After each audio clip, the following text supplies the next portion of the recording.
Haay hordoftoota keenya jirra jirtu nagaa keessanii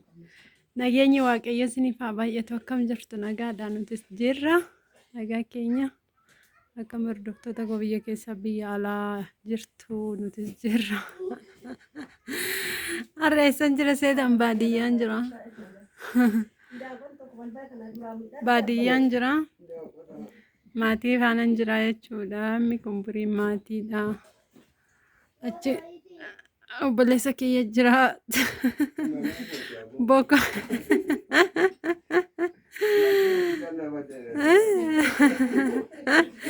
maal jettee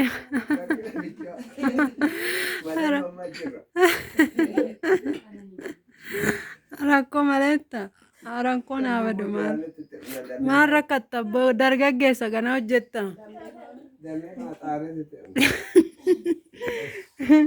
harka wal qabaddaati xaara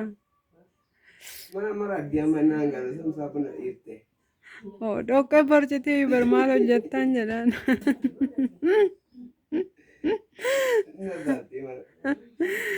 isan jedhe isheen kun maqaan ishii dammee jedhamti haadha mana obboleessa kiyyaati achi gaggaragalanii jiru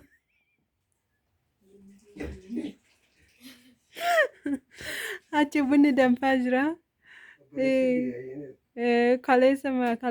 kaleessan dhufee jechuudha viidiyoo isin waraabuun natti hin tolle biyyi keenyas baay'ee fagoo waan ta'eef makiinaan rakkoodha jechuudha finfinnee amma ambootti malee amboo amma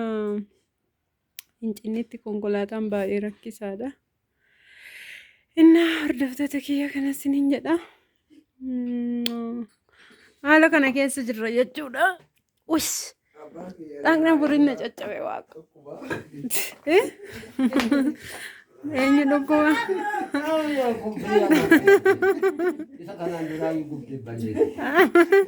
jiraan guwanne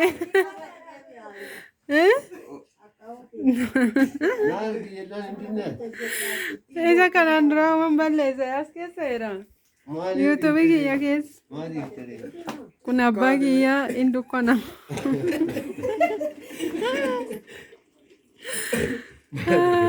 kun asi buna danfisu isheen kun obboleettii kiyyaa akkanadha isiniin jedha kunoo manni keenya kana fakkaata baadiyyaan hataadha miti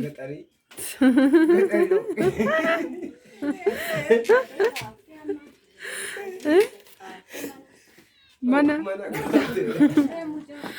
goiga kun balbala keenya dura alaa bokkaan hin rooba basuma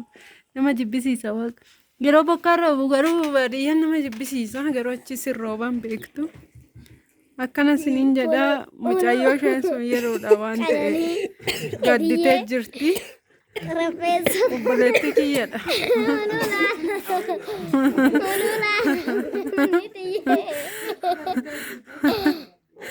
xiqqoo baadiyyaa kanatti xiqqoo qilleensadha kun akkanatti haguuggattee taa'aa jirti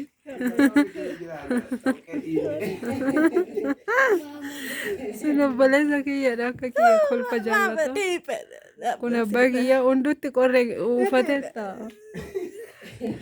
inna ijoollee isheen kun immoo laala caaltuu beektu miti isheen bira jirti obbolaa ishiiti isaan kun isheen fakkaatani kun akkasi bakka manni keenya akkas fakkaatan isiniin jedhaan hordoftoota koo baadiyyaan jira buna dhugaa jirra baay'ee tokko namatti tola fuudha harka keentala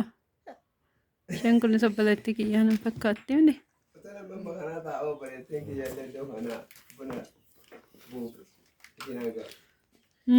ati impoostore kaate maali taate ijoollee naa kennanii anaaf inni dangahuyyoo jedhe bakka ishee erga buuste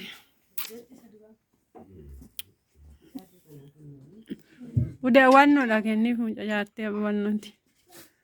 inni akkasi bakka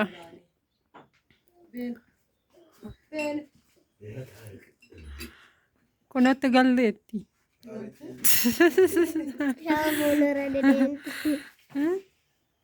kunaladha